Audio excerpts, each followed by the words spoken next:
saw me go through my routine leaving my home. You saw me turn off my flat iron, the hot iron, unplug it. I left my hair dryer plugged in the wall. Then I ran downstairs. I blew out a candle. I grabbed my phone, left this plugged in the wall. I turned on the dishwasher. I unplugged the coffee pot, turned off the Keurig, made sure the washer was turned off and the dryer was turned off. That's really been my routine. However, let's start from the beginning. It's very important to also unplug your hair dryer. That not just the flat iron and turning it off and unplugging it, but unplugging your hair dryer. That is another fire hazard. Of course, blowing out a candle we know, but many, especially teenagers and young people, leave their phone chargers plugged in, and they leave it like this, and then come home to it later. This is a fire hazard. This gets hot. If it's touching, say it's sitting here, touching this wicker, touching fabric, or whatever, this gets hot and can start a fire and has started many fires, as we've seen on the news, but it's something that we need to take very serious. Make sure that you unplug it from the power source. Very important that you do that. It's more important than having a charged phone or having it when you get back.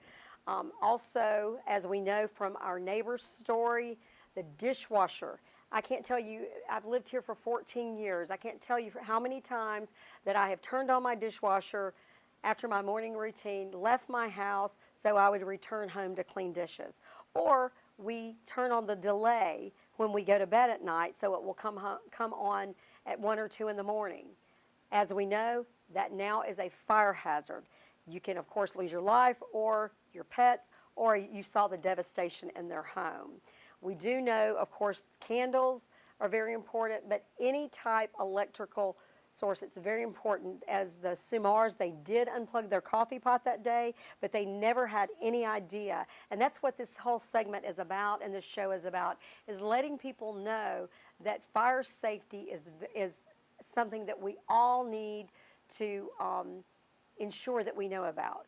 We need to make sure that we have enough smoke detectors in our home, make sure that the batteries are that the batteries are working.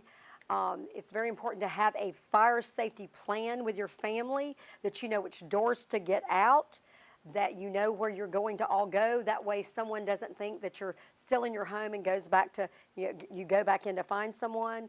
If a fire starts and you cannot put it out, you get outside, you do not go back in, you call 911. Do not try to be a hero. You could be overcome by the flames or, as we all know, more importantly, by the smoke. Another thing is, if you do have a small fire, like a kitchen fire, a couple of months ago, Alan and I had a small kitchen fire in our top part of our stove. I, not thinking, of course, we kind of panicked, and perhaps if we'd closed the door, perhaps it would have extinguished, but we sort of panicked, and of course the fire is shooting out. I grabbed salt and threw on it. Wrong thing to do.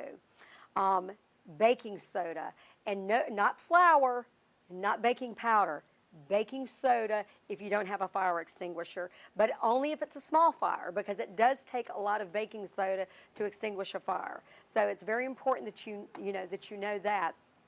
But if you cannot extinguish the fire, the most important thing is just to get out of your home, if you can get your, as I said, have a plan, get your family out, get your pets out, call 911, and do not go back in your home for anything.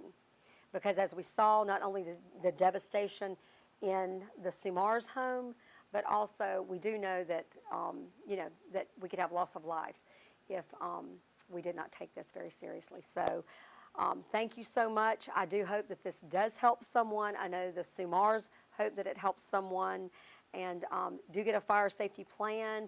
We'll put a website up with some fire tips, and we're also going to be talking to the Decatur City Fire Department about fire safety. They were on the spot that day. They were so professional, and they did such a fine job, and I was able to see in action, as were my neighbors. This fire that we believe was about 1,100 degrees, that what they had to do to not only put the fire out, but to protect themselves, to ensure that they were safe as they were doing this.